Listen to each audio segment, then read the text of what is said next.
ఒక విషయం, ప్రార్థన లేని జీవితం క్రైస్తవ జీవితం కాదు. ప్రార్థన ఉండే ఒక జీవితమే క్రైస్తవ జీవితం.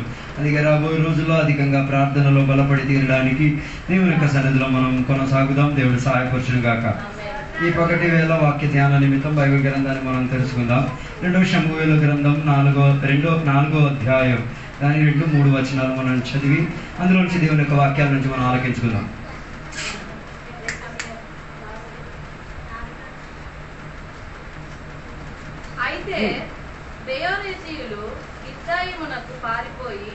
రెండో రాజుల గ్రంథం 4వ అధ్యాయం 2-3 వచనాలు.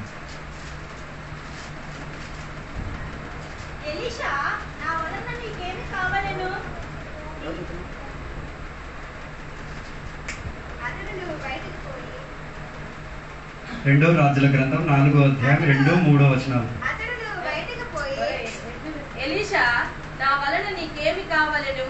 నీ ఇంటిలో ఏమి ఉన్నదో అది నాకు తెలియజెప్పుమనెను.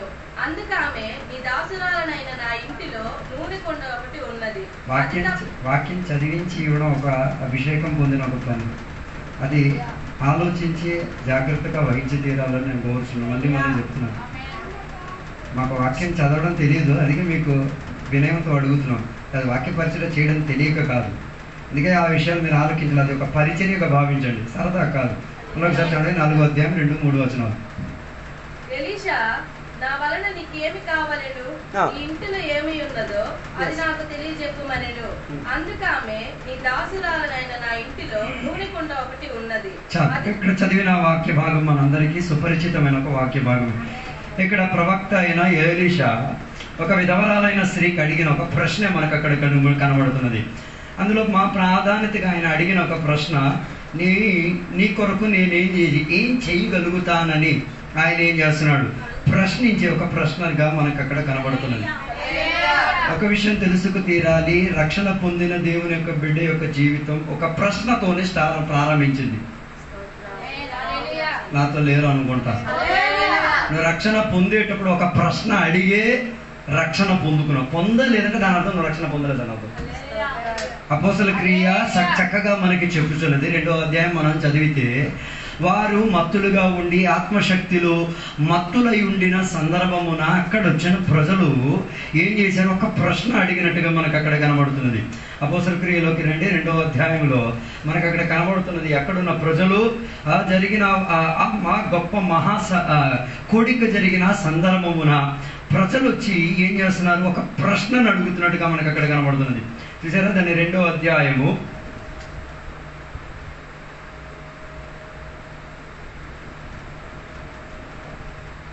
దాని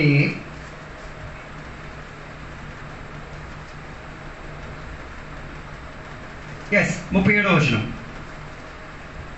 వారు ఈ మాట విని హృదయంలో నొచ్చుకొని, సహోదరులారా, మేమేమి చేతుమని పేతురును కడప అపోస్తలులను అడుగగా. చాలు. అక్కడ చదివిన వాక్య భాగంలో అపోస్తల కార్యం 2వ అధ్యాయంలో వారు సుమారు 120 మంది ఒక గదిలో ఉండి కూర్చొని సుమారు 50 రోజుల వరకు ఏం చేశారు, ప్రార్థన కనిపెట్టుకుని, ఆత్మశక్తి కొరకు కనిపెట్టుకుని, దాహం కలిగి ఉన్న ఒక సంఘము కలిగి దేవుని సన్నిధిలో ఉండేటప్పుడు వారు ఆత్మశక్తిని పొందుకొని అన్ని భాషలు మాట్లాడుకొని కృపావరముతో వారు దేవుని యొక్క మహా ఐశ్వర్యం కలిగిన ఆత్మశక్తిని అనుభవించిన ఒక సందర్భమున వారి గది లోపల జరిగిన ఆ తీవ్రత బయటున్న ప్రజలను ఏం చేసింది, ఆకర్షించి తీరింది.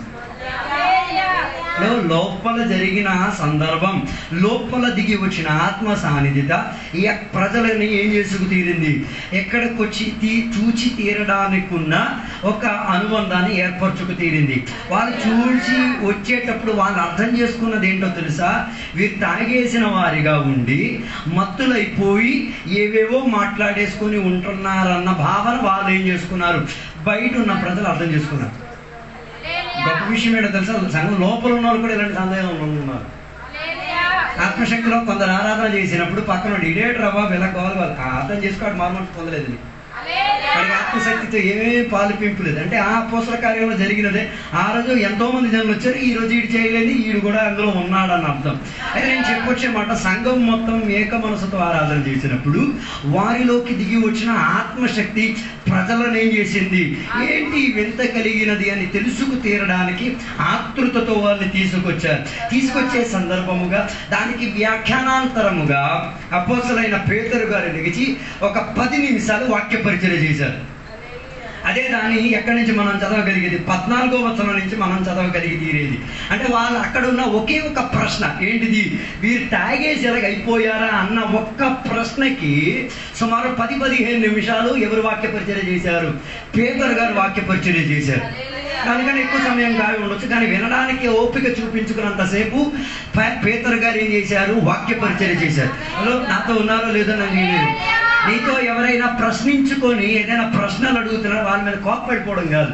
ఏం చేయాలి, మృదులంగా వారికి వాక్యం విడదీసి వివేచించి అర్థం చేయించుకోవాలి. ఇప్పుడు త్రియేక దేవుని గురించి నీకు అడిగితే నీకు తెలిసిన ఆత్మిక పరిజ్ఞానంలో వాక్యం విడదీసి చూపించి ఏం చేయాలి, వారికి బోధించాలి. మనం దేవుని బిడ్డలకున్న గొప్ప పొరపాటు ఏంటో వాక్యం చూపించరు. వాక్యం చూపేది అందుకే కదా దాని 14వ అధ్యాయం నుంచి మనం చూడగలిగితే యోవేల్ గ్రంథములో నుంచి ఉన్న వాక్యాన్ని ఏం చేసుకున్నారు. యోవేల్ గ్రంథంలో పరిశుద్ధాత్మ గురించి ఏం చెప్పబడి ఉన్నది, కృపావరం గురించి ఏం చెప్పబడి ఉన్నది, పరిశుద్ధాత్మకున్న పరిచయం ఏంటిది, పరిశుద్ధాత్మ అన్నది ఎవరు, ఒక వ్యక్తి, పరిశుద్ధాత్మ అన్న వ్యక్తి చేసే పని ఏంటిది, దానిని వ్యాఖ్యానపరిచి తీరడానికి యోవేల్ గ్రంథంలో నుంచి వాక్యం ఏం చేసుకున్నారు, అద్దెకి తీసుకొని వాటిని ఏం చేసుకొని ప్రజలకి అర్థమై తీరేంతటిగా ఆయన ఏం చేశారు, వ్యాఖ్యానపరిచి అక్కడి నుంచి రక్షణ గురించి చెప్పి, యేసయ్య శిలువ మరణం గురించి, పునరుద్ధానం గురించి, మరణం గురించి, యేసయ్య రెండో రాకడ గురించి, వీటన్నిటిని గురించి బోధించి వారికి ఏం చేశారు, వారి సందేహాన్ని తీర్చివేశారు. అందుకే దేవుని బిడ్డలు చేయాల్సిన పని కోపపడి వారి మీద ఏదో పెద్ద అధికార సమయం కోపపడకుండా మృదులంగా వాళ్ళకి ఏం చేయాలి, వ్యాఖ్యానం చేసేసి వాక్య పదాలు ఉచ్చరించి నేర్పించి వాళ్ళకి చెప్పాలి. అలా చెప్పుట వలన ఏమై తీరింది, వారి మనస్తత్వంలో ఒక ప్రశ్న వచ్చింది. అదే దాని 37వ వచనం చెప్తున్నా మాట. అదే ఇక్కడ చెప్పిన మాట, వారు ఇది విని ఇది విని హృదయంలో ఏం కలిగింది, నొచ్చుకుంటారంటే వేదన వచ్చింది ఆత్మలో. ఎందుకు, ఇంతకు ముందు ఏం చెప్పారు, తాగేసి మత్తుగాలాగా అయిపోయారని చెప్పింది తప్పు అయిపోయిందో అన్నది ఎక్కడ కూర్చింది. ఇదే మారు మనసుకున్న ఫస్ట్ స్టేజ్. నువ్వేం చేసావో అది ఎక్కడ కూర్చుతుంది. వాళ్ళు ఉన్నారో లేదో నాకే. నువ్వు హత్య చేసావు అనుకో, ఒకడు వాక్య పరిచయం చేసిన ఆ హత్య నీకే గుర్తొచ్చి ఆ హంతకుడిని నువ్వెవరు చంపావో ఆడిని కళ్ళ ముందు ఉన్నట్టు కనిపిస్తుంది. అయ్యో, ఇప్పుడు నేను ఈ విషయంలో నుంచి విముక్తి పొందడానికి ఏం చెయ్యాలి. అందుకే హృదయానికి గుర్తితేనే ఏం చేయగలిగేది, రక్షణలో స్పందన ఇచ్చుకోగలిగేది. అర్థం కాలేదు. యేసయ్య దేవుడు నా రక్షకుడు అని చెప్పేంత రక్షణ కాదు, అది ఒక ప్రణాళిక. కానీ దానికి కూడా ఫస్ట్ స్టేజ్, నువ్వు చేసిన దాని గురించి నీకేమొచ్చి తీరుతుంది, pain pain pain in heart. హృదయములో ఉన్న ఒక్క నొప్పి, హృదయములో ఉన్న ఒక కత్తిపోటు అని చెప్పవచ్చు. హృదయం లోపలికి ఏం చేయవచ్చు, ఒక బల్యం పొడి చేసి అవతల నుంచి తీసేటట్టు కనిపిస్తుంది. అర్థం కాలేదు.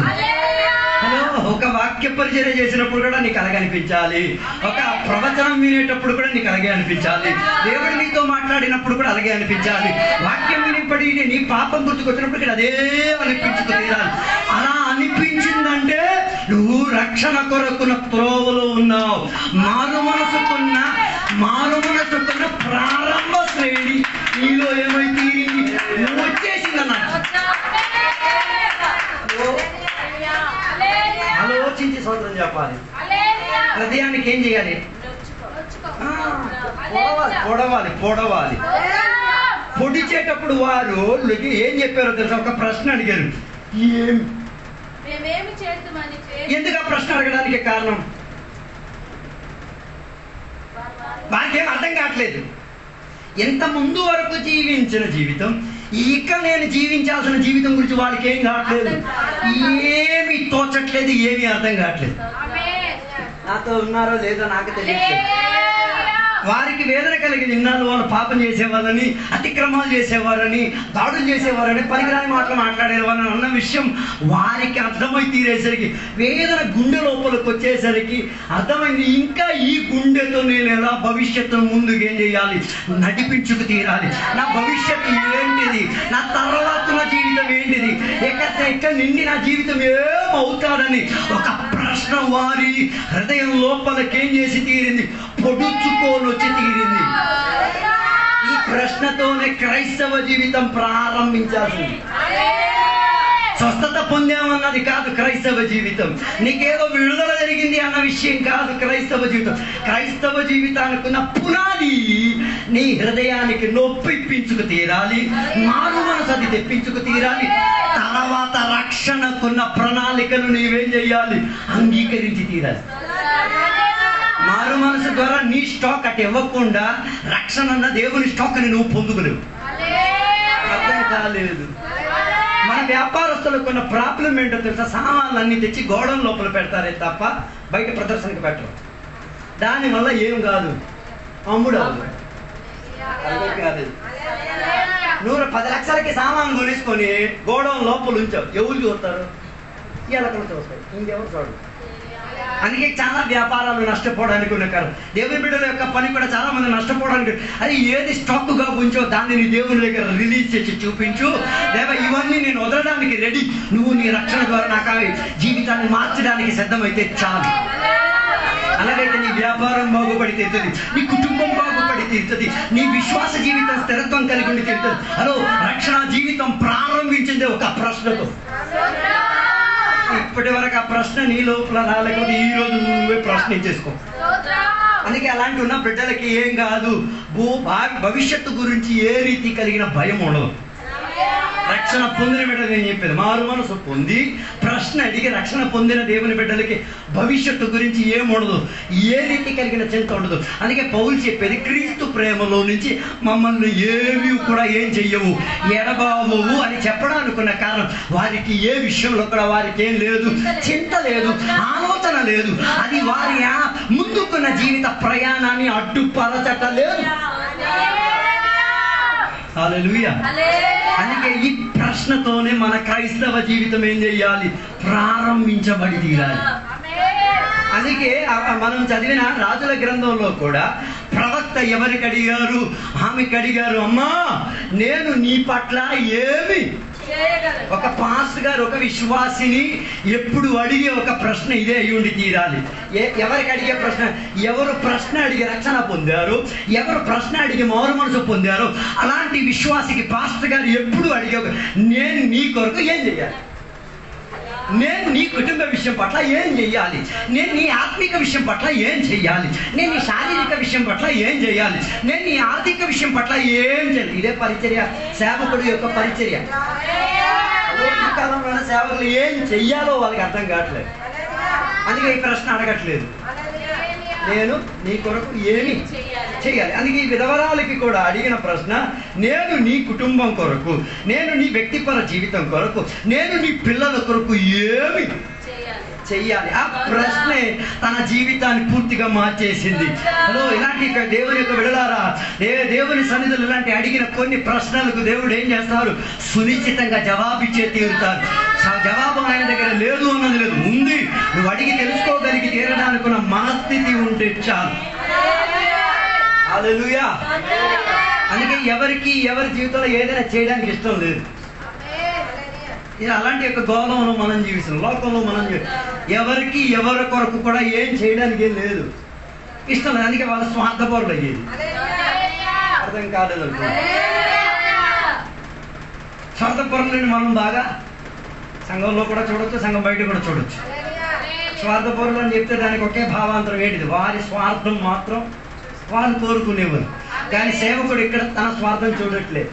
ఎవరి కొరకు చూస్తున్నారు, ఆ విధవరాల కొరకు నేనేం చేయగలుగుతాను, వారి పిల్లల గురించి నేను. అందుకే దాని తొలి ఉన్న మాటల్లో మనం చూడగలిగాం. తన భర్త గురించి చెప్పారు, భర్త సేవకుడు అని చెప్పారు, పిల్లల గురించి చెప్పారు, ఆమె గురించి చెప్పింది, ఆమె ఆత్మీక జీవితం గురించి చెప్పింది. ఇవన్నీ చెప్పిన తర్వాత సేవకుడికి అడుగుతే, ఇవన్నీ నాకున్నాయి కానీ వీటిలో నేనేం చేయగలిగి తీరాలి.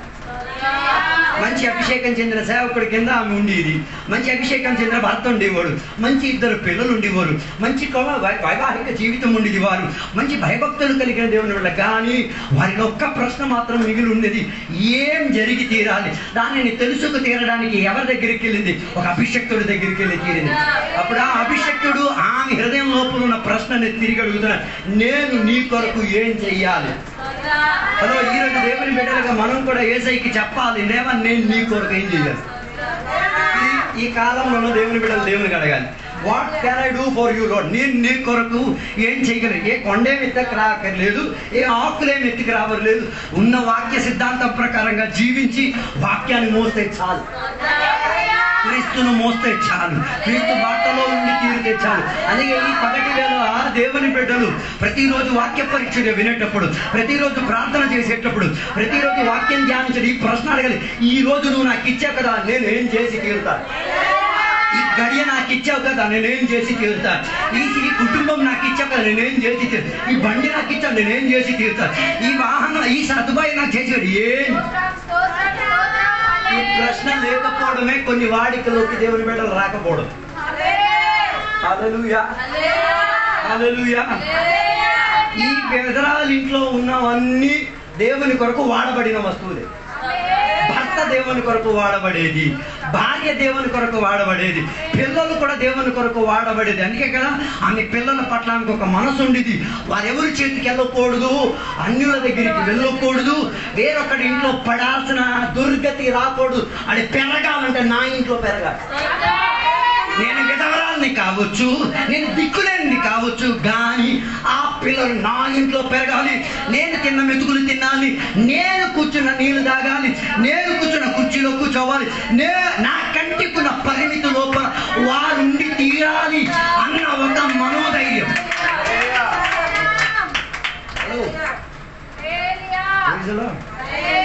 నాకున్నది నా పరిమితి లోపల ఉండాలి, నన్ను దాటిని పోకూడదు అన్న ఆలోచన ఉండబట్టి ఆమె తన కుటుంబం లోపల ఒకే ప్రశ్న, ఏం చెయ్యాలి?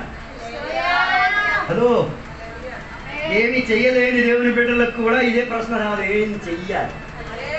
ఏం చేశారో అన్నది ఎక్కడి నుంచి ఏం చెయ్యాలి? హల్లెలూయా. ఒకప్పుడు పేతురు తన స్నేహితులందరూ ఏం చేసేవారు? చేపలు పట్టేవారు. చేపలు పట్టి ఏం చేసుకునేవారు? దాంట్లో నుంచి వాళ్ళకి దొరికే దాని ద్వారా వారికి ఉన్న అప్పులు, వారికి ఉన్న కుటుంబాన్ని, వారికి ఉన్న సర్వస్వాన్ని వాళ్ళు ఏం చేశారు? నడిపించుకోరు. కానీ ఏ ముహూర్తాన యేసయ్యని కలిశారో ఆ ముహూర్తమున వాళ్ళు ఏం చేయడానికి నువ్వేదో చెప్పు, అది నేను చేస్తాం. అందుకే తర్వాత ఉన్న అధ్యాయ తరగతిలో యేసయ్యతో నడిచిన ఏ కాల తరగతిలో కూడా వాళ్ళు వెనక్కి వెళ్ళిపోయినట్టు మనకు కనబడట్లేదు. కనిపిస్తున్నదా? యేసయ్యని విడిచిన తర్వాత వెనకాల అయినట్టు కనబడుతున్నాయి, కానీ మధ్యలో వెళ్ళిపోయినట్టుగా మనకి అక్కడ కనబడట్లేదు. నాకు ఆశ్చర్యం కలిగిన, అందులో పేతురు వివాహితుడే, అత్త కూడా ఉంది, భార్య కూడా ఉంది. మిగతా వాళ్ళు వివాహితులు కారేమో, కానీ వాళ్ళందరూ కూడా ఏదేదో పనిలో వృత్తిలో ఉన్నవాళ్ళే. అయినా కూడా వాటిని వదిలి రాగలిగారంటే వారి గుండెని మెచ్చుకోవాలి, వారి మనోధైర్యాన్ని మెచ్చుకోవాలి. నేను అడిగే ప్రశ్న, ఈ కాలంలో యేసయ్య యొక్క ఎంత మంది దేవుని పెడుతున్నారు? పని మానేశ్వరి యేసయ్య నాకు అట్లా దిగేది. ఆలోచించి ప్రేక్షలో చెప్తే చాలు. రక్షణ పొందిన దేవుని బిడ్డగా నేను అడిగేది, అభిషేకం పొందిన దేవుని బిడ్డ ఈ కాలంలో ఒకవేళ యేసయ్య దృష్ట శరీరముతో వచ్చి జీవిస్తే, ఆయన వచ్చి నీ పని చేస్తున్న సెంటర్ దగ్గరికి వచ్చి నన్ను వెంబడించని చెప్పేటప్పుడు చేసిన పనిని అక్కడే వదిలి ఎందరు ఉన్నారు వెంబడించేవారు?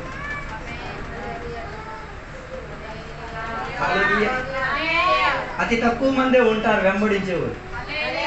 కారణం ఏంటిది? యేసయ్య అంత ప్రాధాన్యత కాదు అనుకునే ఒక శ్రేణి. అందుకే యేసయ్యకి 12 మంది శిష్యులు తోడుగా దొరికారు.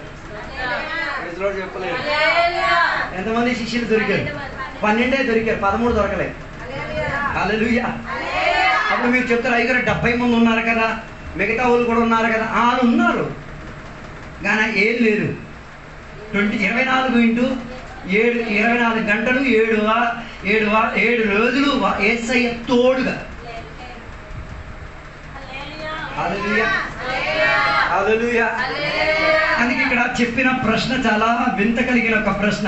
ఇలాంటి ఒక ప్రశ్న మనం కూడా యేసయ్యని అడగగలిగి తీరితే 24 గంటలు యేసయ్య కొరకు ఉండగలిగి తీరేది. 7 రోజులు కూడా యేసయ్యతో ఉండగలిగేది. 365 రోజులు కూడా ఎవరితో ఉండగలిగేది? యేసయ్యతోనే ఉండగలిగి తీరేది.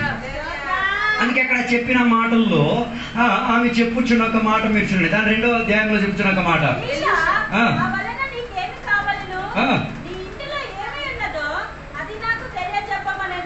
చెప్పలేదు. ఏం ప్రశ్న అడిగారు? నీ ఇంట్లో ఏమి ఉన్నదో ఆ ప్రశ్నలో ఏమేమి రావచ్చు? ఎందుకు చెప్పలేదు? అదే చెప్పమని చెప్పలేదు. నేను అడిగింది ఆమె ఇంట్లో సామాన్లు లేవా? ఎన్నెన్నో సామాన్లు, అవన్నీ ఏం చెప్పకుండా ఒక్క వస్తువు మాత్రం చెప్పింది. ఆ ఒక్క వస్తువు రుజువుపరుస్తుంది ఆమె ఆత్మికురాలు, అభిషేక్తురాలని. అర్థం కాలేదు.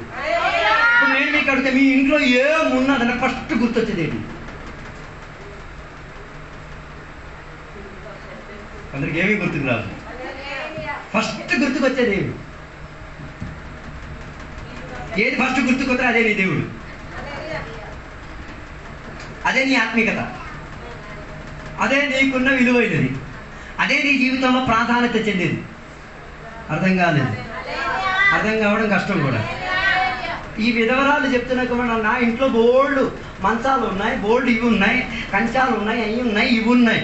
అవన్నిటినీ ఆమె గుర్తుపెట్టుకోలేదు. కానీ ఒక్కటి మాత్రం ఆమె గుర్తుపెట్టింది. ఆత్మీకులు కూడా ఇదే దృష్టి చర్య ఉండాలి. నీ జీవితంలో ఎన్నెన్నో సామగ్రులు ఉండొచ్చు, కానీ దానికి ఆత్మీయతకి ఏం చేయలేవు, పెళ్లి చేసుకోలేవు, అర్థం కలిపి కొట్టలేవు. ఆత్మీయత ఎప్పుడు ఆత్మీయత, శారీరకత ఎప్పుడు శారీరకత. లోకంలో ఉన్నది లోకంలో, ఆత్మిక విషయాలు ఎప్పుడు ఆత్మికలే. అందుకే ఆమె చెప్పిన ఒకే ఒక పదం, నా ఇంట్లో ఏమున్నది?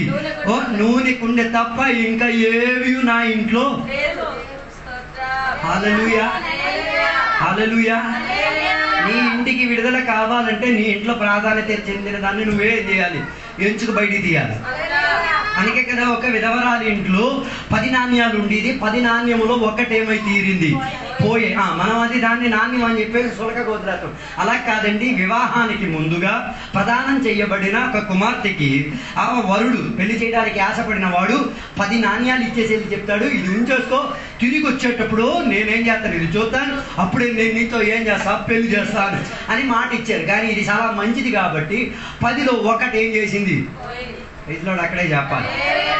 10లో ఒకటే పోగొట్టింది, మిగతా 9 ఏం చేసింది? దాచిపెట్టింది. మరి ఈ ఒకటి ఎలా పోయిందో తెలియదు, కానీ ఆ పోయినది ఎలాగా ఎతకడానికి ఆమె ఏం చేసింది? తన ఇంటిని ముందు చక్క పెట్టుకు తీరింది.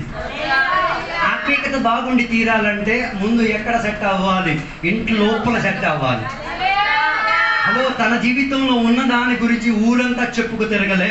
తన జీవితంలో నష్టమైన దాని గురించి ఎక్కడెక్కడ ఎతకలేదు. ఎక్కడ దాచిందో, ఎక్కడ దానిని ఉంచిందో అక్కడే ఆమె ఏం చేయడానికి ప్రారంభించింది? ఎతికి తీరడానికి ప్రారంభించి తీరింది. దానికి తన ఇల్లును ఏం చేసింది? చీపురుతో ఏం చేసింది? శుభ్రాభిషేకం చేసి తీరింది.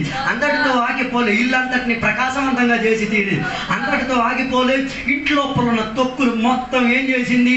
అటు ఇటు మూలలు వెతికి తీరేసింది. హలో, నష్టమైనది ఇంట్లో కాబట్టి దొరకడం చాలా కష్టం. ఊర్లో అయితే ఏదో విధానంగా దొరికింది, కానీ ఇంటి లోపల దొరకాలంటే ఇంటి లోపల ఉన్న సామాన్లు మొత్తం ఎక్కడికి రావాలి? వీధి బయటికి రావాలి. చెప్పలేదు. నష్టమైతే లోనున్న సామాన్లు అన్ని బయటికి తప్పిస్తారు. ఆమె కూడా ఏం చేసింది? నష్టమైన దానిని ఎతికి తీరడానికి ఇంట్లో ఉన్న సామాన్లు మొత్తం చివరికి ఆమెకి దొరికింది. దొరికేసరికి ఆమె చేసిన పద్ధతి ఏంటో తెలుసా? ఊరోళ్ళందరినీ పిలిపించి ఏం చేసింది? భోజనం పెట్టేసి మరి చెప్పింది. ఏమని? 10 నాణ్యాలు ఉండేది, ఒకటి పోయింది, తిరిగి ఏం చేసింది? ఎందుకు? ఊరోళ్ళ ముందు సాక్షి, నా వివాహం జరిగింది, నా వరుడు నాతో వస్తాడు, ఆయన నాకు ఇచ్చిన ఒప్పంద 10 నాణ్యాలు ఉన్నాయి కదా, నా దగ్గర సేఫ్ ఉన్నాయి. అర్థం అయితేనే దేవునికి స్తోత్రం చెప్పండి. కాలేకపోతే బైబిల్ చదివి నేర్చేసుకోండి. హలో, అందుకే దేవుని యొక్క బిడ్డలారా, మనకి విలువ చెందేది ఇంకేమి కాదు, అభిషేక తైలమే. పరిశుద్ధాత్మ దేవుడే మనకి అభిషేకం చెందేది, అదే మన జీవితంలో వాల్యుబుల్ చెందేది. అందుకే కదా ఎలియాజరు రెబెకాని కొనిపోవడానికి వెళ్ళేటప్పుడు, ఎవరి కొరకు? ఇసహాకు కొరకు తేడానికి వెళ్ళేటప్పుడు రెబెకాని తెచ్చి తీరడానికి ఆయన ఏమిచ్చి తీరాడు? అబ్రహాం ఇంట్లో నుంచి ఉన్న సామగ్రిని ఎవరికి ఇచ్చారు? ఎదురుకట్నంగా తిరిగి ఇచ్చి ఎవరిని తెచ్చుకున్నారు? రెబెకాని తెచ్చుకున్నారు. అప్పుడు మీరు వాదించిన అడుగుతారు, అయ్యారు అలాగైతే పట్నం ఇచ్చుకోవచ్చా? ప్రశ్న వచ్చేసింది కదా మనసు బాబు, రాదా కృష్ణ? ఏమి ఇచ్చుకోవచ్చు? కట్నం ఇచ్చుకోవచ్చా? ఇచ్చుకోవచ్చు. ఇచ్చుకోవడం పెద్ద ప్రాబ్లం ఏం లేదు. ఇంతే అర్థం చేసుకో. నువ్వు ఈ కట్నం ఇటు నుంచి అట్టి ఇచ్చావు అనుకో, ఇటు నుంచి ఉన్నది పశువు, అటు నుంచి ఉన్నది కూడా పశువు అని అర్థం చేసుకో. అర్థం కాలేదు. ఇటు నుంచి ఉన్నాడు, అటు కొనుక్కున్నాడంటే ఆ అవతల ఉన్న పిల్ల ఈ డబ్బుకి లొంగిపోయింది, ఆ డబ్బుకి కొనుక్కోబడి తీరింది. అటు నుంచి ఇటు తీసుకున్నాము అనుకో, ఈడు కొనుక్కోబడ్డాడు. మరి మీకు ఆ సిద్ధాంతం నచ్చిందని చేసుకోండి, నాకేం పర్వాలేదు. జీవితాంతం మీ కొడుకు, మరి కొడుకు అని పేరు రాదు కానీ ఇంకేవేవో పేర్లు వస్తాయి, మీరే ఊహించేసుకోండి. బైబిల్లో ఎందుకు ఎదురుకట్నం ఇవ్వబడిందంటే దానికి ఒక కారణం ఉంది. రెబెకా ఇంటి వారికి ఒక ప్రత్యేకత ఉంది. ఆ పూర్తిగా దేవునికి నమ్మిన వారు కాదు. వాళ్ళ అమ్మ రెబెకా దేవునికి నమ్మామే కానీ వాళ్ళ మామయ్య, వాళ్ళ నాన్నవారు ఏం చేసేవాడు కాదు, దేవునికి నమ్మేవాడు కాదు. వాడు ఏం చేసేవాడు? ఒక విగ్రహ దేవత, ఒక కోవిలకైనా పూజారి గారిగా ఉండేవాడు. అర్థం కాలేదు. అలాంటి వాడి కూతుర్ని ఇచ్చి తెచ్చుకోవాలంటే ఎవడికి డబ్బులు ఇవ్వాలి? ఆయనకి డబ్బులు ఇవ్వాలి. అప్పుడే వీడి కళ్ళు నిండిద్ది. అర్థం కాలేదు. ఇది మనలాంటి వాళ్ళకి ఎక్కడం కష్టం, ఎందుకంటే ఇలాంటి మనం చూడలేదు కదా. బైబిల్ బాగా చదవండి, అప్పుడు ఎదురుకట్నం గురించి మీకు అర్థమవుతుంది. నేను చెప్పి రావడానికి నా ఉద్దేశం ఇదే. రెబెకాని తెచ్చుకు తీరడానికి, రెబెకాని ఆ కుటుంబం లోపలికి చేర్చుకు తీరడానికి ఇటు నుంచి అట్ట ఏం చేశారు? ఇచ్చారు. అందులో రెబెకాకి పెద్ద పాత్ర ఏం లేదు, ఆ నాన్న అమ్ముడిపోయాడని అర్థం. మరి నువ్వు కట్నం ఇచ్చుకున్నావంటే దాని అర్థం అవతల ఉన్నాడు ఆయన అమ్ముడిపోయాడు, ఈడైనా అమ్ముకున్నాడు. ఏదో ఒకటి మాత్రం సునిశ్చితం. మొత్తానికి అది విషయం మంది కాదు, కానీ మన విషయం రెబెకాకు అది ఇవ్వడం వలన వారి కుటుంబ సభ్యులు ఏం చేశారు? త్వరగా ఆమెను ఏం చేసేశారు? పంపించేసి తీరారు. ఆమె ఒంటి మీద కూర్చొని ఎక్కడికి వచ్చింది? ఇసహాకును కలవడానికి, అబ్రహాం ఇంటికి వచ్చి తీరడానికి ఆమె ఏం చేసి తీరింది? వచ్చి తీరినట్లా ఎలియాజర్ అన్నది పరిశుద్ధాత్మకు నిదర్శనం. ఇసహాకు యేసుక్రీస్తు వారైన వరుడైనట్లా రెబెకా సంఘానికి సాదృశ్యం. అలాగైతే సంఘాన్ని కొనుక్కు తీరడానికి దేవుడు ఖరీదు ఇచ్చుకోవాల్సి వచ్చింది. అప్పుడు నా ప్రశ్న, యేసయ్య ఖరీదు ఇచ్చినప్పుడు యేసయ్య విలువైన రక్తం ఎవరికి ఇచ్చారు? మీరందరూ ఆత్మాత్మికులు, అభిషక్తులు, నాకన్నా వాక్య జ్ఞానం కలిగిన వాళ్ళు, చెప్పండి జవాబు. నిన్ను కొనుక్కోవడానికి నీ చేతికి రక్తం ఇస్తే నువ్వెలా కొనుక్కోబడతావు? మీరు అంటున్నారు మీ కొరకని. ఓకే, మీ కొరకు నేను అంటాను. అలాగైతే నీకు రక్తం ఇచ్చేస్తే నువ్వెలా కొనబడి తిరుగుతావు? రక్తం కదా నీ చేతిలో ఉంది, కొనబడలేవు. ఎవరి చేతికి ఇచ్చారు? చాలా మందికి ఉన్నా కదా అండి. కొందరు అనుకుంటే సాతాను చేతికి ఇచ్చారు. సాతానికి ఎందుకు వేసే రక్తం ఆ చేతికి ఇచ్చేస్తే మరి అందరూ మనుషులు గుప్పిటి నుంచి ఇక్కడికి వచ్చేసినట్లకే కదా. అది కూడా జరగదు. ఇంకో రీతిగా ఆలోచిస్తే దేవునికి ఇచ్చారా? దేవుని చేతికి ఇస్తే ఆ విలువైన రక్తం దేవుడు ఉంచుకోగలిగి తీరుతారా? ఉంచలేరు. అది ఎవరికి ఇవ్వబడి? దేవుని యొక్క వ్యవస్థకు అర్పింపబడి, దేవుడి యొక్క నీతికి అర్పించారు. అంటే ఏ నీతి దేవుడు పలికారో ఆ నెరవేరింపు కొరకు దానిని ఏం చేశారు? అప్పగించారు. అలా అప్పగింపబడడం వలన ఏ వ్యక్తి ఆ నీతిని అనుసరిస్తాడో వాడు రక్షింపబడి తీరుతాడు. అందుకే ఖరీదు ఇచ్చేటప్పుడు నీ చేతికి ఇవ్వలేదు, దేవుని చేతికి ఇవ్వలేదు, సాతాను చేతికి ఇవ్వలేదు. ఏది నీతి దేవుడు ఉన్నదో, ఏది దేవుడు మాట్లాడారు, ఏది దేవుడు యొక్క వాక్యోచ్చరింపు ద్వారా చెప్పారో దానికి ఒక నీతి ఉంది. దానికి ఇచ్చి నిన్నేం చేసుకున్నారు? కొనుక్కున్నారు. నువ్వు కొనుక్కోబడి ఉండి తీరే ఆ ప్రయాణము పరిశుద్ధాత్మకు అతి ప్రాధాన్యత, అధికంగా పని పరిశుద్ధాత్మకే.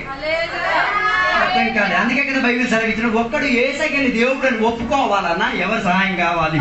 పరిశుద్ధాత్మ యొక్క సహాయం కావాలి. దాని అర్థం పరిశుద్ధాత్మ నీలో లేదా? ఉంది. పరిశుద్ధాత్మ ఉంది కానీ పరిశుద్ధాత్మ నిండుదల నీలో లేదు. అర్థం ఇవ్వడం కొద్దిగా కష్టం, కానీ అర్థం చేసుకోవాలి. పరిశుద్ధాత్మ పొందడం, పరిశుద్ధాత్మ నిండుదలలోకి రావడం రెండు తేడా. నీళ్ళలో దిగడం ఒకటైతే, వైజాగ్లో బీచ్ ఉంది కదా, అందులో దిగడానికి దీనికి తేడా ఉంది. ఈ నీళ్ళలో దిగాము అనుకో, బయటకు వచ్చి అందులో దిగాము అనుకో రాలేదు.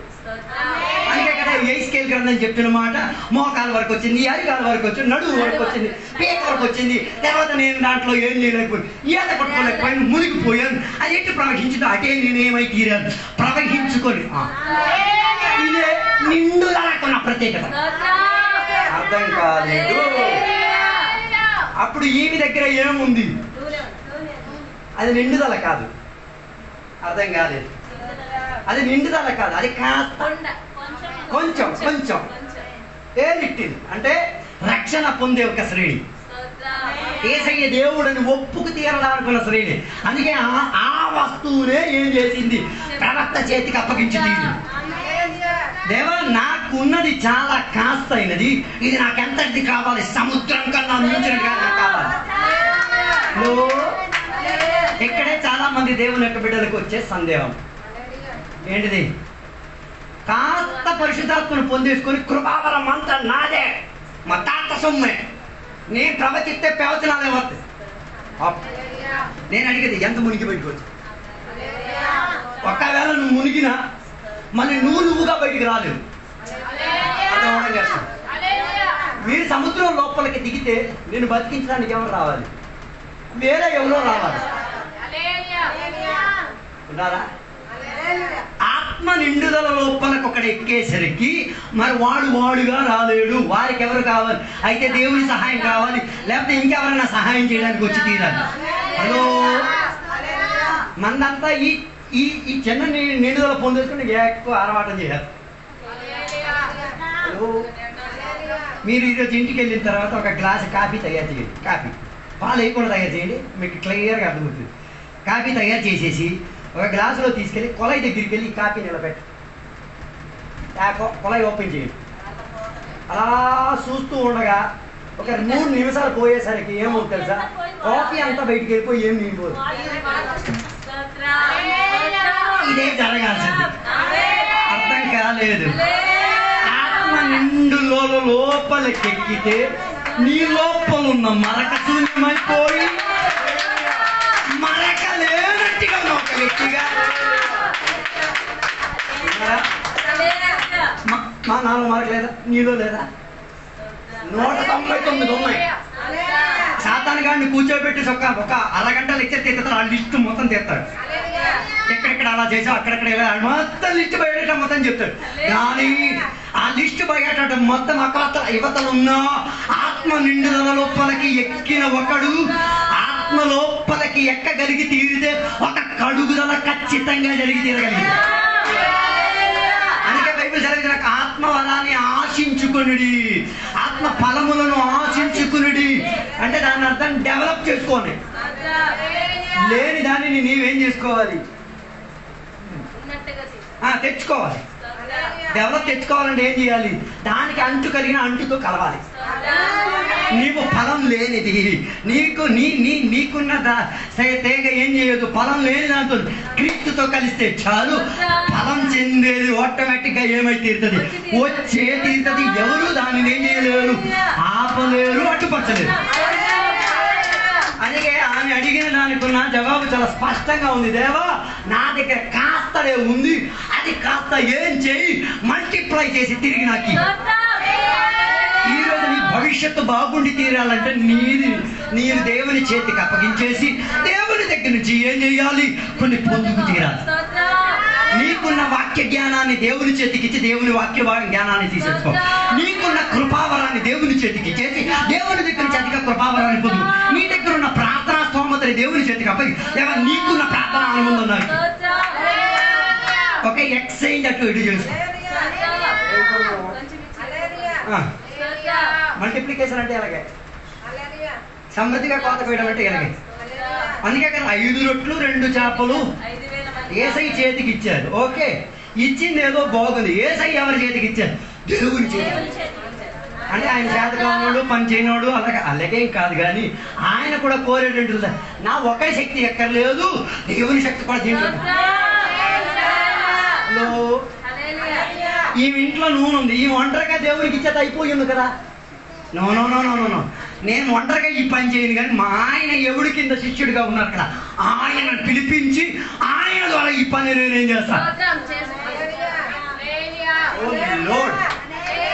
హల్లెలూయా, ప్రైజ్ ది లార్డ్. ఏమైతే ఆమె వ్యక్తిపరంగా నిర్ణయం తీసుకోకుండా ప్రవక్త చేతికి అప్పగించుకు తీరింది. హలో, ఈ కాలంలో కూడా దేవుని బిడ్డలు ఎలాగే చేయాలి. నీ చేతిలో ఉన్నదాన్ని ఏం చేయాలి?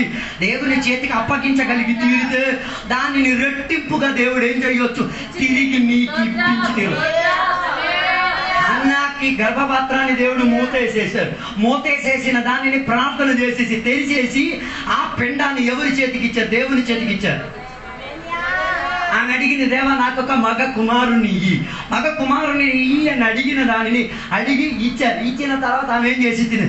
అదే కొడుకుని తీసుకెళ్లి ఎక్కడ కనిపించింది? దేవాలయం లోపల అర్పించింది. ఆ అమ్మ గుండెని మెచ్చుకు తీరాలి.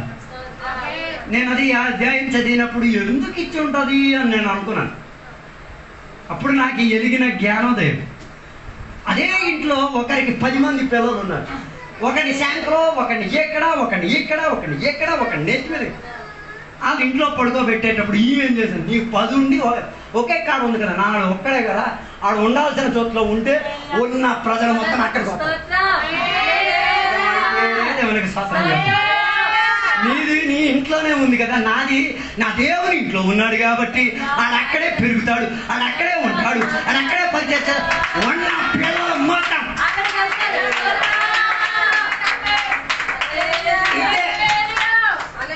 అందుకే